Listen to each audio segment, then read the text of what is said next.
mismo? ¿Qué me falta a mí? ¿Cómo me debo purificar más? Porque esta esperanza también incluye que sin paz y sin santidad nadie verá al Señor.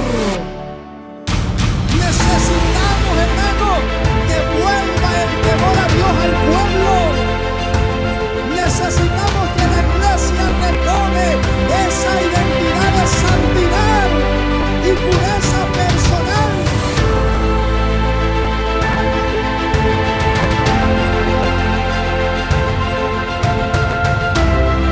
Porque aún nosotros, los cristianos, nos podemos esconder debajo de una apariencia y podemos engañar a todo el mundo. Usted me puede engañar a mí, usted puede engañar al hermano que tiene a su lado, puede engañar a sus vecinos, a su familia, a la iglesia donde asiste, puede engañar a todo el mundo, pero al Señor no lo puede engañar. Él nos conoce y en el momento de morir sabe el Señor los que son suyos, dice el apóstol Pablo, y apártese de iniquidad todo el que invoque el nombre del Señor.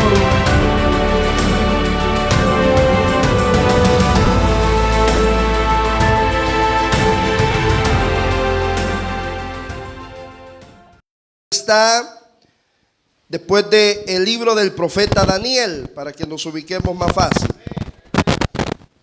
Y si no, pues ahí entre Génesis y Apocalipsis lo encontramos. Amén. Amén. Gloria a Dios. Oseas capítulo 2, versículo: por puerta de esperanza, y allí cantará como en los tiempos de su juventud y como en el día de su subida de la tierra de Egipto.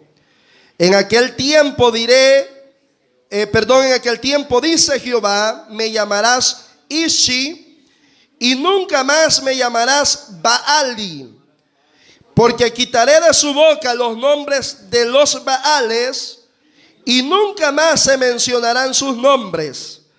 En aquel tiempo haré para ti pacto con las bestias del campo, con las aves del cielo y con las serpientes de la tierra, y quitaré de la tierra arco y espada y guerra, y te haré dormir segura, y te desposaré conmigo para siempre. Te desposaré conmigo en justicia, juicio, benignidad y misericordia, y te desposaré conmigo en fidelidad, y conocerás a Jehová. Puede tomar su asiento en esta hora. Bendiciones que se aprenden en la adversidad. El profeta Oseas, hermanos, desarrolló su ministerio en uno de los momentos más difíciles del pueblo de Israel. El tiempo de Oseas es contemporáneo al ministerio de Amós y muy probablemente al ministerio del profeta Isaías. Entonces nos ubicamos en la época antes de la caída de Israel, en lo que es conocido como la gran deportación. Esto viene después de la ruptura del reino de Israel en dos partes: el reino del norte, Israel, y el reino del sur, el reino de Judá. Y en ese contexto de grande apostasía, de infidelidad del pueblo de Dios y de hombres que el Señor había establecido para recordarle al pueblo de Israel que a causa de su maldad, de su pecado, de su soberbia, el Señor traería grandes consecuencias contra ellos.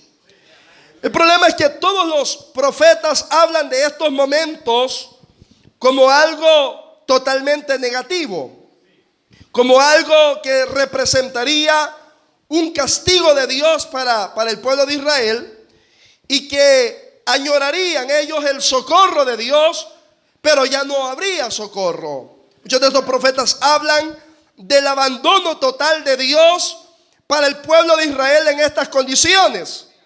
Pero a diferencia de ellos, el profeta Oseas recibe una revelación distinta. Y nos muestra la historia de Oseas, un amor incondicional, un amor que no conoce límites, que no conoce finales, que no conoce circunstancias, un amor con las características de, hermanos, de las que menciona el apóstol Pablo escribiendo a los Corintios.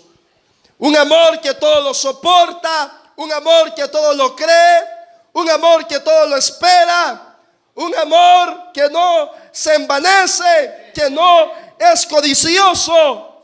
Es el amor de Dios del que nos habla Oseas. Y Oseas tiene que vivir en carne propia para entender esa fidelidad de Dios. Dios lo manda a que tome por mujer a una mujer que más tarde se convertirá en una prostituta. Y esta mujer, Gomer, constantemente se va con otros hombres. Y Oseas tiene un amor profundo por esta mujer, que a donde se vaya, él la va a buscar. Él la va a traer. Él va, hermanos, a hablarle nuevamente con amor, con cariño, para traerla nuevamente al seno del hogar. Y cuando Oseas hace eso, le dice al Señor: ahora tú entiendes el amor, lo que yo siento por Israel. Porque era lo mismo que Dios hacía con el pueblo de Israel. El pueblo que desobedecía, se iba tras dioses ajenos, pero allá iba Dios a atraerlos nuevamente con amor, porque el amor de Dios es así, hermanos, incondicional, sin merecerlo. El Señor nos ama todo el tiempo. Podemos fallar, podemos equivocarnos, podemos cometer errores, pero el amor de Dios sobrepasa todo entendimiento, dice la palabra. Porque no nos ha pagado el Señor conforme a nuestras acciones, conforme a lo que nosotros merecemos. Porque me atrevo a pensar que nadie de los que está aquí esta mañana merecería, si por merecimiento fuera, nadie merecería estar en este lugar. No, estamos en este lugar porque la misericordia de Dios es grande, porque no han decaído sus misericordias para con nosotros, porque nos ha visto el Señor con ojos de agrado y porque nos ha amado incondicionalmente. Y en esa visión de Oseas, él llega a una conclusión, y es que la deportación anunciada, el tiempo que se avecina para Israel, Oseas lo ve como un tiempo en el cual el Señor mostrará su verdadera fidelidad para el pueblo de Israel. Son tiempos difíciles. El pueblo no tiene comida. El pueblo está en una escasez tremenda, sitiados por años. El Señor ha anunciado que durante 70 años serán esclavos en otra tierra, sometidos a otras leyes, a otros gobiernos. No serán tiempos buenos. Serán tiempos donde la gente perderá sus pertenencias, muchos hijos perderán su madre, muchos esposos perderán sus esposas, porque normalmente los primeros en ser muertos eran las mujeres y niños. Amén. Y solamente los hombres valerosos eran dejados con vida para ser llevados esclavos. Eran tiempos complicados, tiempos difíciles. Pero en medio de todo esto, Oseas recibe la revelación de Dios y compara al Señor ese tiempo de lucha, de prueba, de adversidad que Israel vivirá. Lo compara con un tiempo en el cual el pueblo de Israel es atraído, es seducido, dice la NBI, es atraído al desierto. Y ese desierto tiene que ver con los momentos de adversidad. Hermanos, hay tres tipos de adversidades. Hay adversidades a las que nos sometemos a causa de nuestra desobediencia a Dios. Y estos tiempos de adversidad es un método de disciplina de Dios para nosotros. Pero también hay adversidades que vienen justamente por todo lo contrario. Hay adversidades que vienen por la fidelidad a Dios. porque nosotros le servimos a Dios, porque nosotros le obedecemos a Dios, porque nosotros estamos comprometidos con la obra de Dios. Y entonces el enemigo pide permiso a Dios para que seamos tentados a través de tiempos difíciles, como lo hizo con Job. Amén.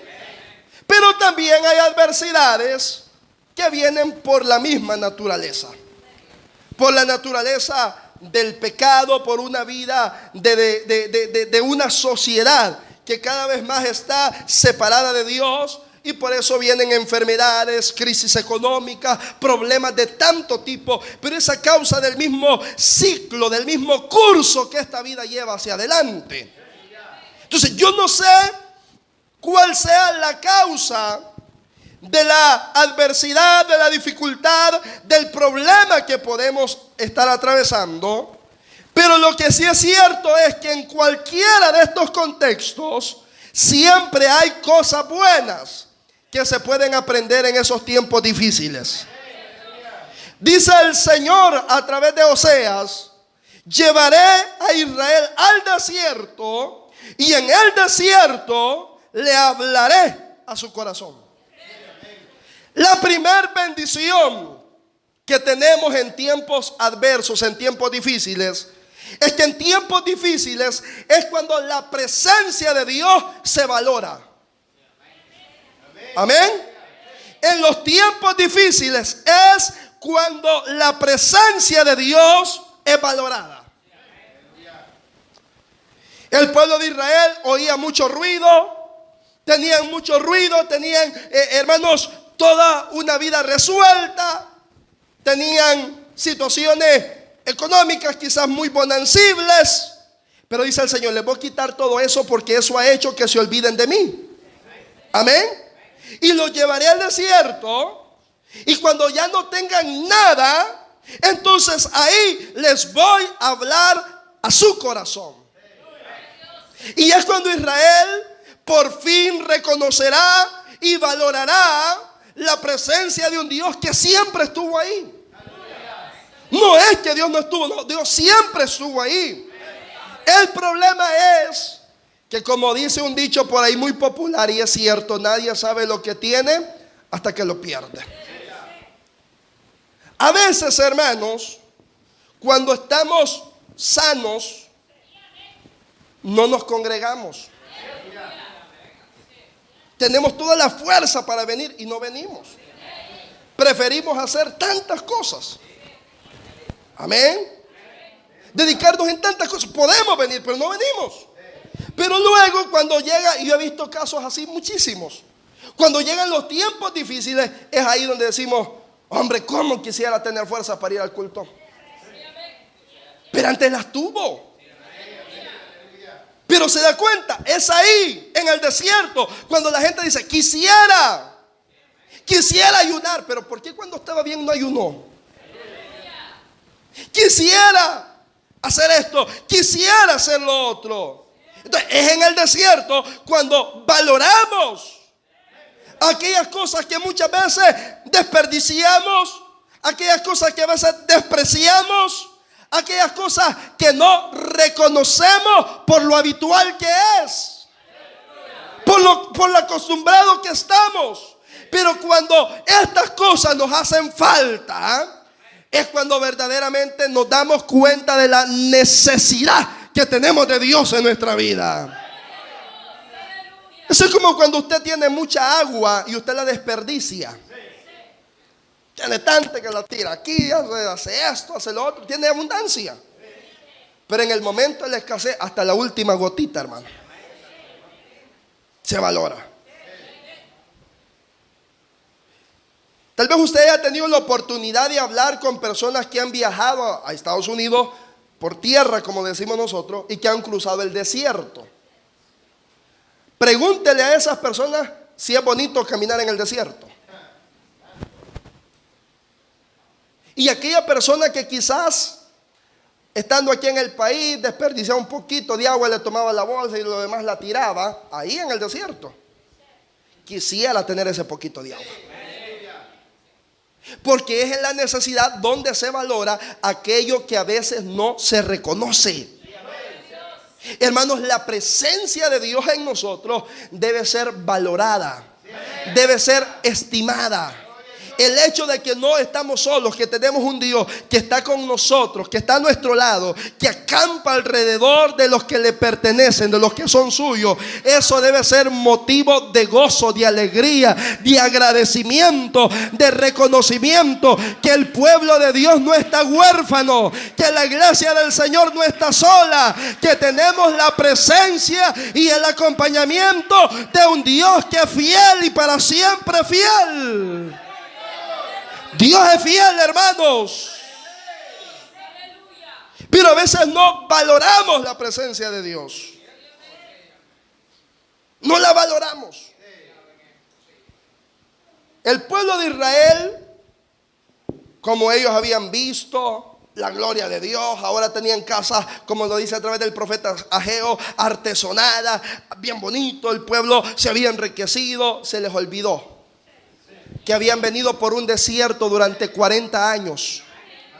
Y por eso el Señor mandó a esta primera generación: cuéntenlo a sus hijos, y los hijos a los hijos de sus hijos, y a los hijos de los hijos de los hijos de los hijos de sus hijos, que el pueblo de generación en generación proclame la bendición de Jehová con su pueblo desde que lo sacó de Egipto, para que el pueblo no se le olvidara. Pero el pueblo se le fue olvidando, fue restándole valor. Creyeron que todo el tiempo había sido así. Entonces dice el Señor: los voy a sacar de la comodidad que tienen, me los llevo para el desierto, para que aprendan a entender lo que sus padres vivieron hace cientos de años, para que entiendan que en el desierto, si no me tienen a mí, no tienen nada. Recuerde, hermano, el pueblo de Israel en el desierto no podía sembrar nada, era tierra árida, pero siempre comieron, dice la Biblia. No tenían casa, pero la gloria de Dios los cubrió en medio del desierto. Los guardó del frío de la noche con la columna de fuego. Los apartó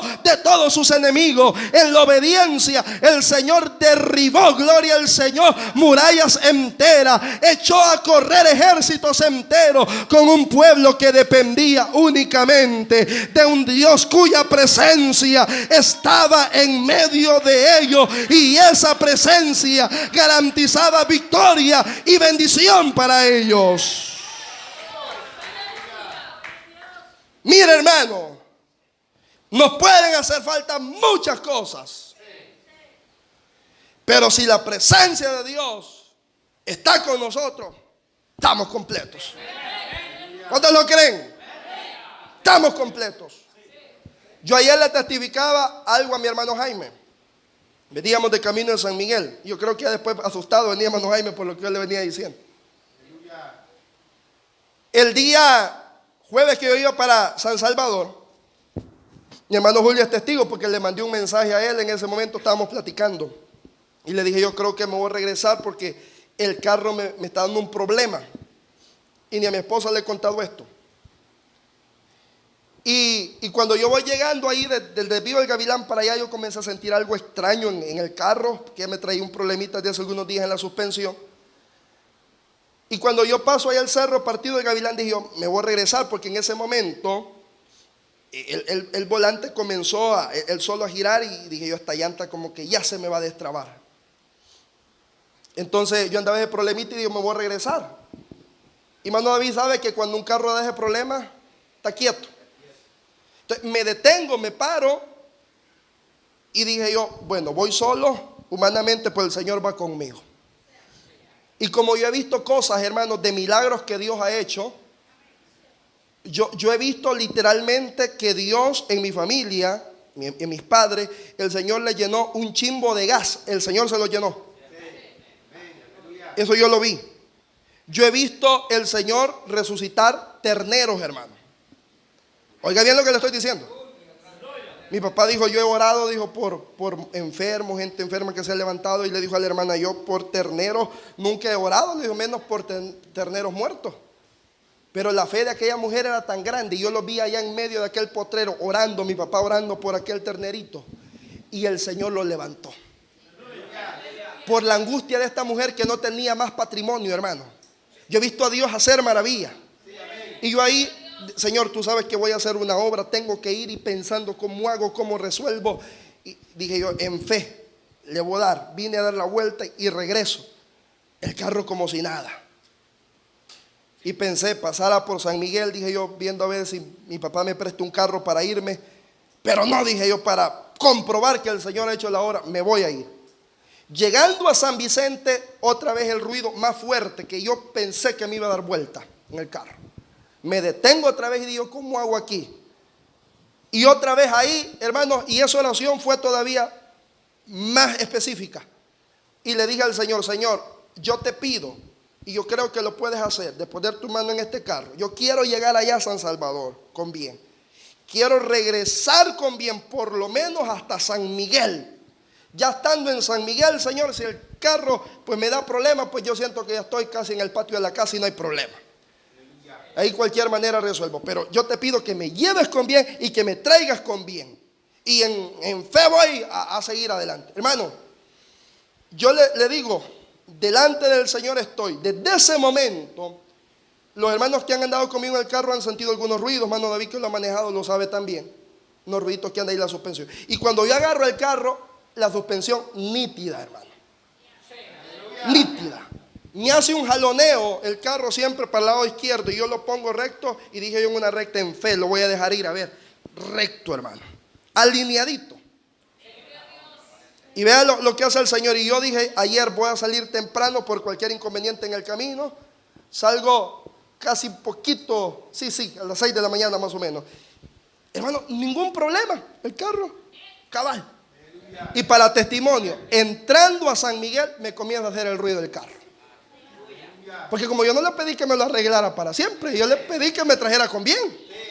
Y hermano Jaime lo sabe, que ayer le digo yo, mire, oiga el ruido, le digo yo, y cuando giraba, oiga el ruido. Y le digo yo cuando veníamos ya llegando cerca, se lo conté ya viniendo cerca, para que no viniera preocupado. Y le digo yo, ya ahorita de aquí nos quedamos, y aquí ya estamos cerca, hermano. Pero esto se lo cuento para que vea, hermanos, de que la fidelidad de Dios es grande. Y que aunque andemos solos, el Señor siempre anda con nosotros. Y Él es fiel y poderoso. Dios es fiel. Pero es en estos momentos donde la presencia de Dios se valora. Porque en esos momentos, ¿qué mecánico conmigo? Si hubiera ido hermano David, por lo menos le digo yo, mira a ver qué le podemos hacer ahí. Pero iba solo. No iba nadie. Pero en lo carnal, pero en lo espiritual, iba el Señor conmigo. Y yo creo de que para el Señor, si la Biblia dice que para el Señor no hay nada imposible, es que no hay nada imposible. Dios lo puede hacer todo. Usted ha leído en la Biblia aquellos 3 varones que fueron, hermanos, enviados al horno de fuego ardiendo 7 veces. Dios hizo lo imposible. Y no solamente lo guardó, no. El ángel del Señor caminó con ellos y empezaron a dar vueltas abajo, dice la Biblia. Y ni aún la ropa no huelían a humo. Gloria al Señor. Hermanos, ni se zancocharon siquiera. Porque ahí estaba el Señor con ellos. Nada hay imposible para Dios. Oh, gloria al Señor. Pero es en estos momentos cuando aprendemos a valorar la presencia de Dios. Dios es real. Amén. Dios es real. Su presencia es real. Y si Él ha dicho en su palabra, no te dejaré ni te desampararé, yo lo creo. Yo creo que no estoy solo. ¿Y usted, hermano? Yo creo que no estoy solo. Yo creo que va el Señor conmigo. Yo creo que está el Señor a mi lado. Yo creo que el ángel del Señor acampa alrededor de mí. Yo creo que su presencia está conmigo. Y que esa promesa que estaré con ustedes todos los días hasta el fin del mundo sigue real, sigue palpable, sigue siendo vigente. Pero una bendición maravillosa en estos tiempos es que valoramos la presencia de Dios. Hay una alabanza que a mí me encanta mucho de hace muchos años y que ya hace rato no la escucho. Que me acuerdo mucho de una anciana que todos los lunes de oración la cantaba. A esta hermana le encantaba cantar. Y era una alabanza que tal vez usted ha escuchado, que dice: Él siempre está cuando todo va mal. Él siempre está cuando esperanza no hay. Él siempre está, oiga, cuando voy a la oración. Amén. Nunca me deja solo mi Jesús. Él siempre está. Hermanos, nos pueden dejar muchos, nos pueden abandonar muchos, pero si el Señor está, estamos completos. Cuando el copero, cuando el copero salió de allá, del calabozo de Egipto, le dice José: por favor, no te vayas a olvidar de mí, le dijo. No te vayas a olvidar, recuérdate de mí, por favor, no te olvides de mí. Pero a que el hombre se le olvidó. A mí me encantan esas palabras en Génesis, cuando dice que a este hombre se le olvidó José, pero a Dios no se le olvidó todavía. Dios todavía tenía su pensamiento en José, y José siguió confiando en el Señor. Y cuando llegó el tiempo, se acordó Jehová de José y lo sacó de la cárcel, y no lo llevó como un sirviente más, hermanos, al palacio del rey. No, lo estableció como el segundo hombre más importante, porque aunque el hombre nos olvide, hay un Dios en el cielo, oh gloria al Señor, que tiene cuyo pensamiento, dice el salmista, en ti persevera. Está siempre el Señor. También Pablo dice: cuando tuve que presentar defensa, nadie estuvo conmigo. Todos se fueron, todos me dejaron solo. Pero el Señor, dice Pablo, recapacita, pero el Señor estuvo a mi lado.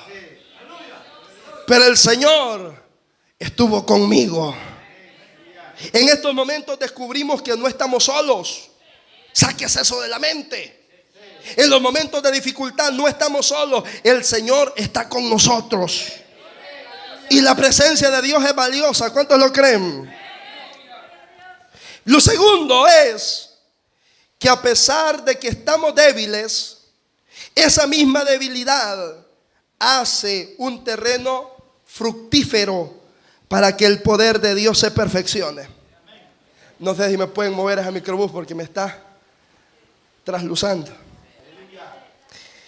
Entonces, dice de que la debilidad hace que el poder de Dios se manifieste de mejor manera en ese terreno. Mire, hay algo que uno a veces no lo comprende muy bien, pero es la forma en la que Dios obra. Como por ejemplo el apóstol Pablo, un hombre con todos los dones. Él dice que no tenía falta de ningún don. Todos los dones abundaban en él. Amén. Tenía abundancia de dones en todas las cosas. Pero cuando él oraba por los enfermos eran sanados. Tal era el poder que Dios había puesto en el apóstol, que la gente traía paños, dice la Biblia, y del sudor de Pablo llevaban estos paños y los ponían sobre los enfermos, y los enfermos se sanaban. Pero luego Pablo enfermó. Amén. Y cuando Pablo enferma, ahora él dice en su segunda carta a los Corintios, 3 veces clamó al Señor pidiendo ser sanado de su enfermedad.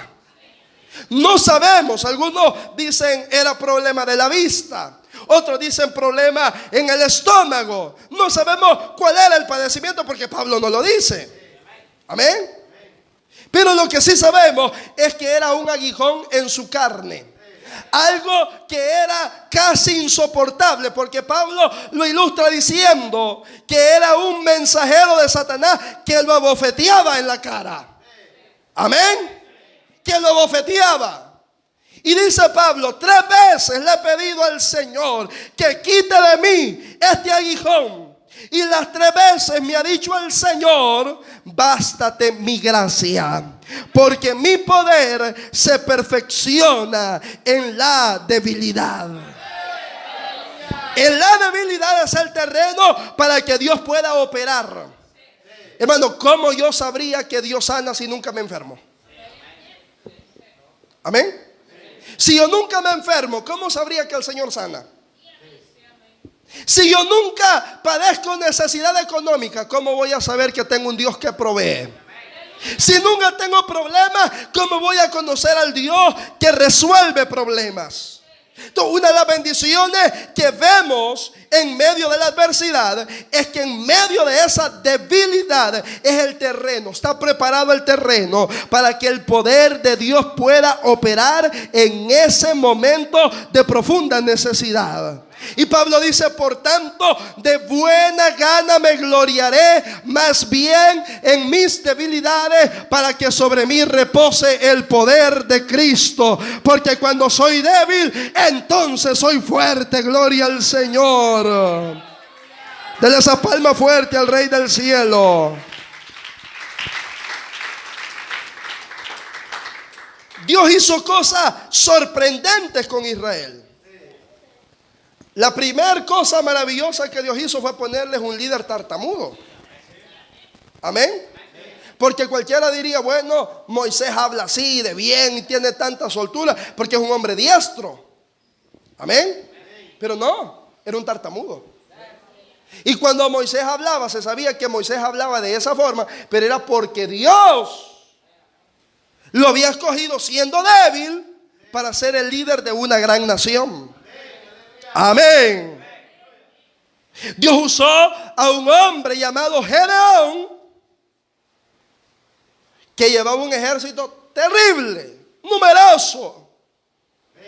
Y le dijo al Señor a Gedeón: vamos a comenzar a depurar. Empecemos, los pusilánimes, los que tienen allá, están recién casados, los que tienen casa nueva, esto y lo que se regresen. Porque estos no van a ir a la batalla. Ahí se regresó una cantidad inmensa. Y dice el Señor: no, pero todavía son muchos. Y oigan lo que le dijo Dios a Gedeón: son muchos. Y si con todos estos ganamos la batalla, entonces el pueblo dirá que es porque el ejército fue poderoso y que por eso ganaron, porque eran soberbios. Entonces dijo el Señor: para que se vea algo milagroso deben ser pocos. Y lo llevó a las aguas y solo quedaron 300. Gloria al Señor. En las aguas solamente 300. Y con estos 300 Jehová dio una victoria contundente, porque el ejército casi como que iba de adorno solamente. El ejército solamente iba para que no se dijera que no iba ejército, pero tras ese ejército iba el poder de Dios que opera en la debilidad, en aquello que parece que no hay esperanza, en aquello que parece que no tiene sentido. Es ahí donde el poder de Dios se perfecciona, se glorifica y opera maravillas. Bendito sea Dios. Tercero, a pesar de los momentos difíciles, una bendición que también tenemos en la adversidad es que nuestra fe es purificada. La fe es ejercitada en la prueba. Amén. La fe crece a causa de pruebas. Si un cristiano no tiene problemas, su fe nunca crece. Nunca. Se queda con una fe minúscula, corta, una fe de kinder. Amén. Pero los problemas hacen que nuestra fe vaya creciendo. Nuestra fe va siendo ejercitada. Porque si yo he visto que Dios ha hecho esto en el pasado y Dios me ha bendecido y Dios me ha sacado adelante, pues esta prueba, el mismo Dios que me sacó ayer me puede sacar hoy también. Pedro dice de que la fe es probada como el oro, para que sea hallada en alabanza. Oiga, para que sea hallada en alabanza. Vuestra fe, mucho más preciosa, dice el apóstol Pedro, que las piedras preciosas, deberá ser sometida a fuego. Entonces hablamos de que las pruebas, las adversidades, las dificultades vienen para fortalecer nuestra fe. El pueblo de Israel, hermanos, vio maravillas, al igual que la iglesia primitiva. Y esto lo que tenía era el propósito de demostrar que el Dios que estaba con ellos era un Dios poderoso. Pero ese Dios poderoso de Israel y ese Dios poderoso de la iglesia primitiva es el mismo Dios que la iglesia de este tiempo tiene. ¿Cuántos tienen ese Dios poderoso? Puede darle palmas a ese Dios maravilloso. Gloria a Dios. Esto tiene mucho que ver con lo que le acabo de mencionar. Job dice: de oídas te había oído, mas ahora mis ojos te ven. Dicen, en el mundo no es lo mismo llamarla que verla venir, y no es lo mismo platicar con ella tampoco. Ellas son cosas diferentes. Y es cierto. Tal vez usted ha visto a un hermano llorando, testificando, y usted dice: no es para tanto, hombre, llorar. Es que no es usted. Es que no es usted.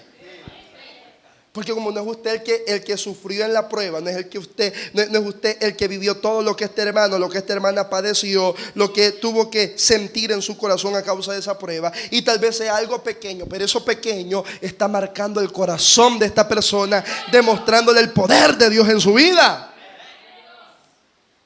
Hermano, yo le puedo contar tantos testimonios de la obra de Dios que yo he visto, de la provisión de Dios que yo he visto, de maravillas que yo he visto.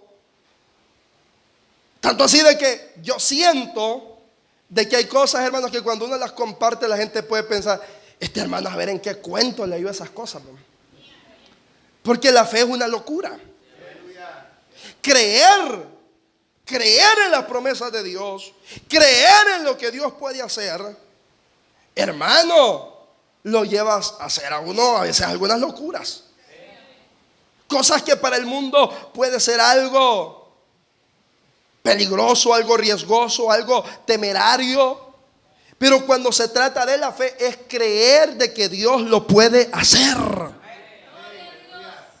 O sea, no hay, entendamos esto, no hay nada imposible para Dios. Pero esto imposible opera en aquellos que creen que no hay nada imposible para Dios.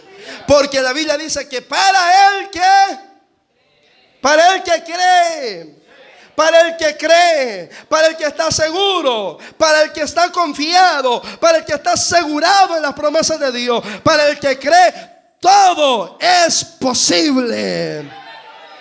Y dice también la Biblia que el justo por la fe vivirá. ¿Acaso no es una locura lo que Abraham hace? Sal de tu tierra, y Abraham comienza a caminar en una tierra desconocida, en el desierto, por pura obediencia a Dios. Pero por esa obediencia Dios le dio una descendencia maravillosa, y a su descendencia entregó una tierra, oh gloria al Señor, de bendición abundante, porque él creyó, porque él abrazó la promesa, porque él esperó, gloria al Señor, en un Dios que no miente, en un Dios que no falla, que su palabra es fiel y verdadera, que como dice la palabra, no es hombre para que mienta, ni hijo de hombre para que se arrepienta. Entonces la prueba lo que hace es purificar la fe, quitarle la basura, quitar lo que no sirve, quitar los materiales que están ahí, sacudirla, la fe, para que quede una fe auténtica. Una fe real. Una fe que no está maquillada. Usted se ha fijado con esto de las prendas ahora, cualquier cosa parece que es oro. Parece. Pero cuando se mete en juego, ahí, acero inoxidable, fantasía, plata, lo que sea, hermano. Pero si no es oro, ahí se ve. Ahí se ve. Y si no ajusta el juego, pues echándole limón, más o menos se descubre. Amén. Gloria al Señor. Parece, pero no es. Entonces la prueba viene a manifestar lo que es auténtico, lo que es real. La fe es purificada. Por eso dice el Señor: los voy a llevar al desierto, no para matarlos, no, para purificarlos, para hablarle a su corazón, para hacerles entender que su confianza no la deben poner en ídolos, no, que su confianza la deben poner en mí, dice el Señor. Por eso en ese tiempo me llamarán Ishi y nunca más me llamarán Baali. Amén. Bueno, aquí hay un tema, ¿verdad? Hace muchos años yo le escuché esta predicación a mi papá en este versículo hace unos 20 años atrás. Y mi papá tituló ese mensaje Jehová es mi marido, le puso ese tema. Lo recuerdo tan bien, porque la palabra Ishi, tal vez en su Biblia tiene nota, la palabra Ishi lo que significa es marido, mi marido. Y Baali lo que significa es Señor, pero Señor, Dios pagano. Y Ishi está hablando de una relación estrecha. ¿No le parece interesante? De que el Señor mandó a Oseas a tomar a una mujer prostituta por mujer, pero siempre la amaba. Y ahora dice el Señor, por fin, cuando lo lleve al desierto, cuando les hable a su corazón, cuando trate con ellos, cuando su fe sea fortalecida, entonces ya nunca más seré Señor para ellos, sino que por fin me reconocerán como su esposo por el amor que Dios había mostrado para ellos. Amén. Usted está diciendo, me va a amar como su esposo y ya nunca más me dejarán, porque me va a amar con tal amor con el que el Señor amaba a su pueblo. Me ha avanzado el tiempo, pero en cuarto lugar, otra bendición que hay ahí es que valoramos más lo eterno que lo temporal. Amén. Yo no sé usted si alguna vez ha visto la muerte cerca. Yo varias veces. Y cuando uno ya la ve cerca, es cuando uno piensa pensar en lo eterno. Amén. No mientras uno está sano, no me hable de la muerte, dice, por favorcito, no me hable de eso. Es que me da miedo. No, pero cuando ya la ve cerca, es cuando uno comienza a valorar lo eterno. Yo he evangelizado muchísima gente en todo mi caminar, que cuando está sano, mire amigo, Cristo le ama, busque de Dios, y el Señor quiere, no, yo no tengo tiempo para andarlo perdiendo en eso ahí de la iglesia. No tengo ese tiempo. Y muchos de estos casos, ya cuando están en el lecho de muerte, háblenle al hermano que vengo a orar por mí. Amén. Y ahora sí tiene tiempo, le dicen. Ahora sí. Pero mire cómo ese momento le recuerda lo eterno.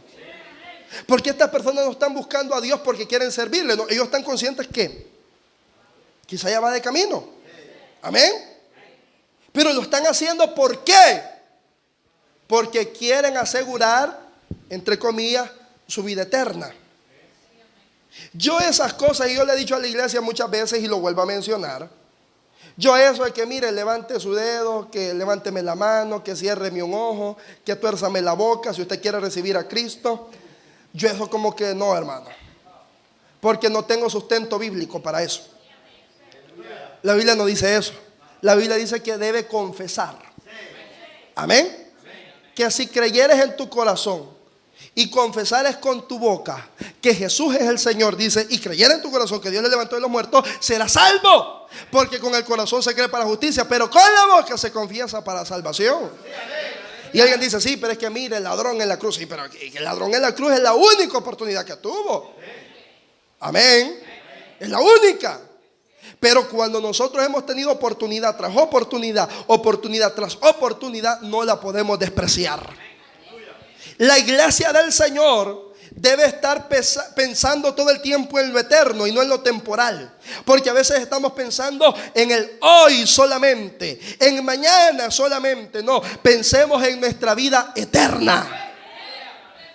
Y como la muerte es algo que no avisa, debemos estar preparados siempre. Amén.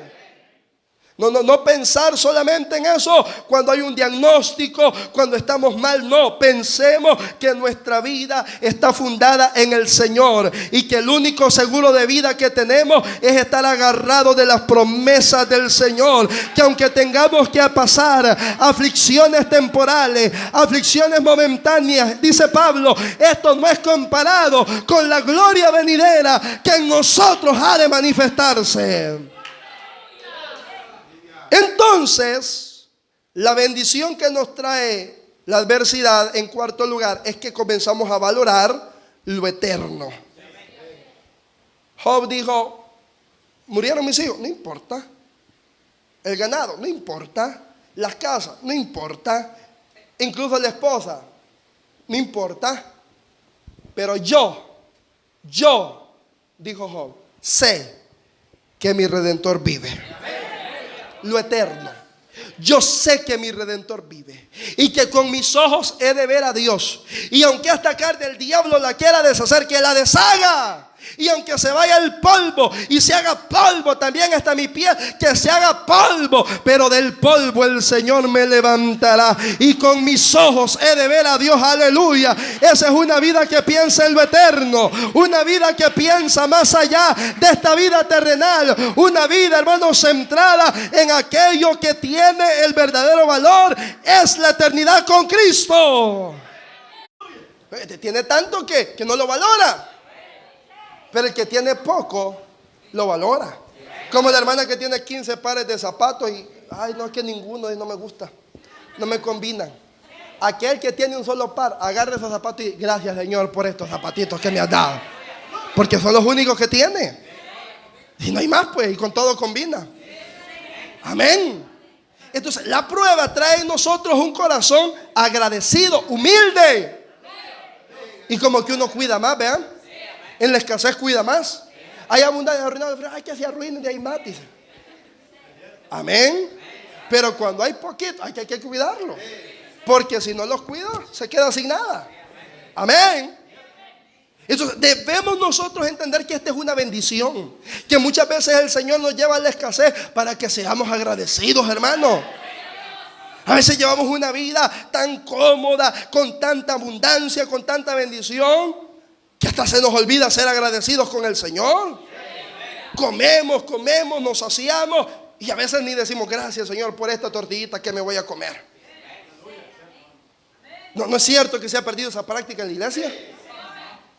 En orar antes de tomar los alimentos. Eso Jesús lo hacía, hermano. Eso el Señor lo hizo. Y dio gracias por la provisión. Levantó la comida y dio gracias por esa provisión. La iglesia no se debe olvidar de ser agradecida. Porque hay gente que tienen poco o nada.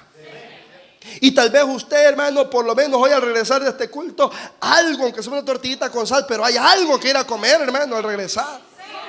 Sea lo que sea, hay que ser agradecidos con el Señor. Y recordarnos que lo que tenemos, lo que vamos a comer, la ropa que andamos puesta, los zapatos, toda posesión, es gracias a la misericordia de un Dios que es bueno. Y esto de ser agradecido también nos lleva a ser agradecidos en todo tiempo. A no aturrarle la cara a los tiempos malos. Pablo dice, a mí me gustan esas palabras de Pablo, dice: en todo he sido enseñado y ejercitado, a comer bastante y saciarme, como a tener hambre, a vivir en escasez como estar en abundancia, pero sobre todo, en todo, estar agradecido. En todo, sea en abundancia o en escasez, estar agradecido. ¿Qué le parece si lo leemos? Filipenses 4:12. Porque a veces solo nos gusta el 14. Amén. Filipenses.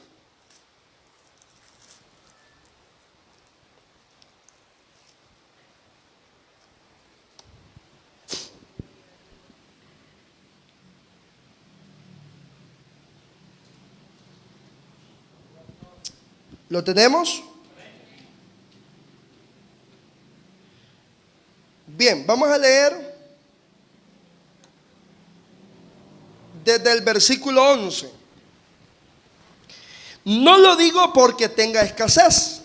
Está en la cárcel, fíjese cuando él escribe eso. Pero he aprendido, dice, pues he aprendido a contentarme. ¿Cómo? Cualquiera que sea mi situación. he aprendido a contentarme cualquiera que sea mi situación. Versículo 12. Sé vivir humildemente y sé tener abundancia. En todo y por todo estoy enseñado, así para estar saciado como para tener hambre, así para tener abundancia como para padecer necesidad. Todo lo puedo en Cristo. Es que eso es lo que nos gusta. Pero todo lo de antes no. Tener hambre no nos gusta, ¿verdad? No nos gusta tener escasez. Yo ya he aprendido a conocer personas que yo a veces los veo como enojados, como ser, y digo, es que no anda pisto, y cabal. Ya cuando anda pisto anda contento, ¿bien? Sí, hay gente que así es. Cuando no anda dinero anda bravo, anda serio. ¿Qué le pasará al hermano? Que no anda pisto. Y a veces la misma esposa me dice que no anda pisto, por eso es que anda bravo. Hay que darle un par de coras para que se alegre. A veces, hermano, nos mostramos enojados, nos mostramos molestos. Mire, el gozo del Señor no debe venir de la cartera, hermano. Es más, ni de la salud. Uno puede andar, hermano, dañada la salud, quebrantada la salud, pero en el Señor debemos de tener un espíritu gozoso siempre para hacer la obra. En esta semana, esta es la tercera vez que sudo una calentura predicando. La tercera vez, así me la saco yo. El martes allá en Las Tunas, bueno, que me dice el pastor, le digo, fíjate que casi no vengo, estoy bien mal de salud. No se te echa de verme. Tocame, le digo. El calor está fuerte y ya la vamos a sudar. Ayer igual. Y yo por poco les digo, ¿crees que me dan chance de predicar sentado? Porque ni pararme, hermano. Pero una cosa tremenda. Pero no por eso uno puede mostrarse de otra forma, sino saber de que el gozo del Señor está en nuestro corazón todo el tiempo. Y que siempre hay motivos para estar agradecidos. Quizás estemos atravesando momentos difíciles en la salud, pero siempre hay motivos para estar agradecidos. Yo siempre he dicho, siempre hay gente más grave que uno, más enferma que uno, con problemas más grandes que uno. Amén. Siempre hay razones para dar gracias a Dios en todas las cosas. Ser agradecido en todo tiempo, porque Dios siempre es bueno. ¿Cuántos lo creen? Dios siempre es bueno. Así que necesitamos que se despierte un corazón agradecido. Y sexto, con esto finalizo. La adversidad nos permite tener testimonios que compartir con otros. El problema es que nosotros casi no testificamos. Y si testificamos, pues a veces, hermanos, son otras cosas. A mí me agradan esos testimonios cuando van al punto, lo que vamos a decir para glorificar al Señor. Amén. Y esos testimonios lo que hacen es exaltar el nombre del Señor, pero también fortalecer la fe de aquellos que puedan pasar un momento parecido al que nosotros estamos enfrentando. Ese testimonio abre la puerta para que la fe de otros crezca, para que la fe de otros sea fortalecida. Dice el apóstol Pablo que él iba de ciudad en ciudad, fortaleciendo la fe de los hermanos, contando las maravillas que Dios había hecho con él en todo su camino. Es decir, estos testimonios, cuando Pablo decía esto y esto hizo el Señor conmigo, esto y esto hizo el Señor conmigo, esto y esto hizo el Señor conmigo, la fe de los hermanos era fortalecida, gloria al Señor, por las maravillas que el Señor hacía. Y el Dios que hizo maravillas ayer, la sigue haciendo hoy. ¿Cuántos lo creen? Bendito Dios. Como Ana, ¿qué más testimonio? Cargando a aquel niño. Y dijo, por este niño oraba, y el Señor me dio lo que yo pedía. Si había mujeres estériles ahí alrededor, decían, hombre, nosotros vimos que esta mujer no podía salir embarazada. Y también vimos cómo el año pasado para esta fecha vino a clamar delante del Señor y Dios le respondió. Ese es el testimonio de un Dios fiel, de un Dios poderoso. Hermano, la lucha, la adversidad, el problema que podamos estar enfrentando hoy puede ser el testimonio de mañana, gloria al Señor. Puede ser, hermano, la maravilla que vamos a compartir de lo que el Señor puede hacer, aún en los momentos más críticos, aún en los momentos más difíciles. Tenemos una promesa gloriosa en el Señor, y es que los planes de Dios para los que son suyos siempre son planes de bien, siempre son planes de bendición, porque sabemos que a los que aman a Dios todas las cosas les ayudan a bien. Así que en la prueba, en la adversidad, hay cosas buenas. Se las recuerdo. Valoramos la presencia de Dios. En la debilidad, el poder de Dios se puede perfeccionar. Tercero, nuestra fe es purificada. Cuarto, valoramos lo eterno más que lo temporal.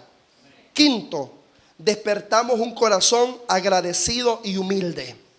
Y sexto, la adversidad, el problema, abre la puerta para que podamos testificar y crecer juntos en nuestra fe en el Señor. Denle su ofrenda de palmas al Rey en esta hora. Gloria al Señor. Y le voy a invitar para que estemos de pie. Le voy a pedir al hermano Samuel que haga esta oración de finalización, y con esta oración estamos despedidos en esta maravillosa hora. Que Dios les bendiga a todos. Gloria a Dios. Bien, hermanos, puesto de pie.